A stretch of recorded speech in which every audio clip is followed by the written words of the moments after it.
আসসালামু আলাইকুম দরবেশ বাবা, আসসালামু আলাইকুম দরবেশ বাবা। ইসকনকে কি যেন করতে চাইছিলেন আপনারা? হ্যাঁ, দরবেশ বাবারে নিয়ে যারা আবেগ ইমোশনাল করে বিভিন্ন ভিডিও পোস্ট করছিলেন, সবাইকে দরবেশ বাবা ইনকলাব জিন্দাবাদ, পাকিস্তান জিন্দাবাদ, দরবেশ বাবা জিন্দাবাদ। আসল ঘটনা বাইরে আসছে। দরবেশ বাবারে হাত পাও বাঁধা অবস্থায় পঞ্চগড়ে পাওয়া গেছে। খতিব, উনি ইসলামের নায়ক, উনি মসজিদের ইমাম, ওনার মুখে দাড়ি, আল্লাহর প্রিয় দোস্ত, আমাদের প্রিয় রাসূল দাড়ি রাইখা তিনি বলছিলেন তাকে নাকি ইসকনের আমাদের ওই ভাইয়েরা তারা নাকি দর্শন করছে। মানে কতটা নির্লজ্জ হইলে একটা ইমাম সাহেব বলতে পারে, মিথ্যা এতটাই আশ্রয় নিতে পারে। সে তখন তাকে যখন উদ্ধার করা হয়েছে, সে বলছে তাকে নাকি দর্শন করা হয়েছিল। আর সেই ছবি, সেই ভিডিও সোশ্যাল মিডিয়াতে আপনারা দেখছেন। একজন নারীকেও যারা দর্শনকারী, তারাও একজন নারীকে এইভাবে বিশ্রীভাবে দর্শন করে না। মানে হুজুরের চেহারার মধ্যে এত সুন্দর নারীর জিনিস দেখা গেছে, যেখানে হুজুরে একেবারে একজন দুইজন অগণিত ইসকনের লোকেরা দর্শন করছে। তখন তিনি সোশ্যাল মিডিয়াতে বিভিন্ন মিডিয়াতে তিনি সেটা বিবৃতি দিচ্ছেন, মানে তার মত প্রকাশ করছেন।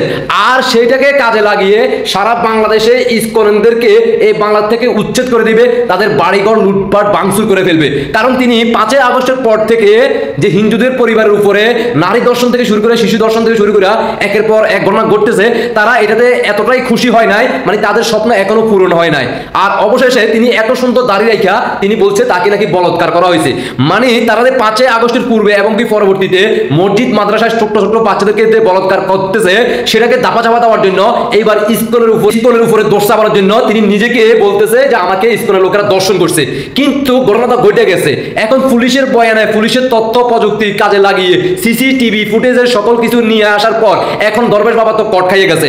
এখন ওই সকল পাখি প্রেমিকেরা যারা আদর মোহাম্মত কইরা বিভিন্ন পোস্ট দিচ্ছেন আবেগ ইমোশনাল কাজে লাগাইয়া, এখন তো দল আপনাদের, দল ক্ষমতা আপনাদের, সকল পড়াশোনার লোক, তাহলে এখন তো এই খবরটা আসলো, এখন কি বলবেন? এখন কি দরবেশ বাবার পিছন দিয়ে কি যাই বলৎকার করবেন কিনা? আমি জানতে চাই এই হুজুরের বউ কি আজও কি জীবিত আছে কিনা? এই হুজুরের বউ ভবিষ্যতে তার লই সংসার করবে কিভাবে, যেখানে তার স্বামী একজন বলৎকার হয়ে গেছে, তিনি নিজের মুখে স্বীকার করছেন। আবার তার মেয়ে আছে কিনা, তার কোনো ছেলে সন্তান আছে কিনা, তারা কি তাকে বাপ বলে ডাকবে কিনা, আমি এখন চিন্তা করতেছি। শুনে আসি আমরা বিস্তারিত।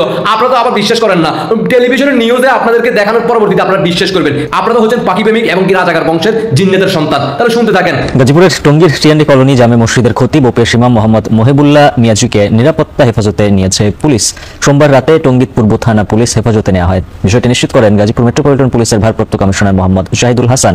তিনি জানান, ইমাম মহিবুল্লাহ অপহরণের পিছনে ইসকন জড়িত থাকার অভিযোগ করা হয়। তবে পুলিশের তদন্তে উঠে আসে তিনি নিজে শ্যামলী পরিবহনের বাসের টিকিট কেটে পঞ্চগড় যান। তথ্য প্রযুক্তি সহায়তায় চাঞ্চল্যকর এই মামলা তদন্ত করা হয়। এই ঘটনায় ইমাম মহিবুল্লাহর বাসের সহযাত্রী এবং বাসের সুপারভাইজারও পুলিশের হেফাজতে রয়েছে। মঙ্গলবার তাদের আদালতে তোলা হবে। এর আগে গত বুধবার সকালে টঙ্গীর বাসা থেকে হাঁটতে বের হয়ে নিখোঁজ হন তিনি। বৃহস্পতিবার পঞ্চগড় সদরের সীতাগ্রাম হেলিপ্যাড এলাকায় পঞ্চগড় বাংলাবান্ধা মহাসড়কের পাশ থেকে শিকল বাঁধা অবস্থায় উদ্ধার করা হয় তাকে। এই ঘটনায় টঙ্গীর পূর্ব থানায় অপহরণ মামলা করা হয়।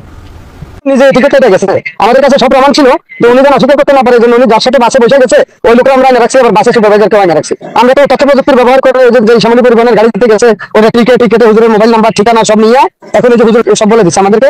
আমরা কালকে হুজুরকে আদালতে স্বীকারোক্তি দিবে, ম্যাজিস্ট্রেটের কাছে হুজুর সব বলবে। উদ্দেশ্য আমার মনে চাইছে যে এরকম করি, কে যেন আমার বলতেছেন এরকম কর, আর আমি করতেছি। আর যা হয়েছে সব আমার হাতেই হয়েছে।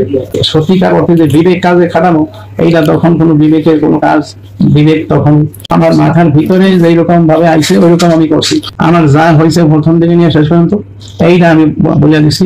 এখন এ ছাড়া যা কিছু হয়েছে পুরোটার জন্য আমি দায়ী। কি শুনলেন তো? এখন আপনারা দরবেশ বাবারে কি বলবেন?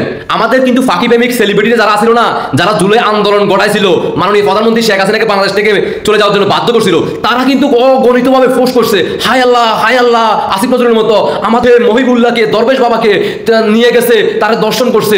তার মধ্যে নারীর সাথে যেভাবে মানে ওই যে তারা তো লাগালাগি ফাটি, তো তারা সবসময় মানে বাচ্চাদেরকে, ছোট ছোট বাচ্চাদেরকে দেখে নারী চোখে, আবার বৃদ্ধ বয়স্ক দরবেশ বাবাদেরকে নারী নিজ চোখে দেখে, তারা একের পর এক পোস্ট করছে।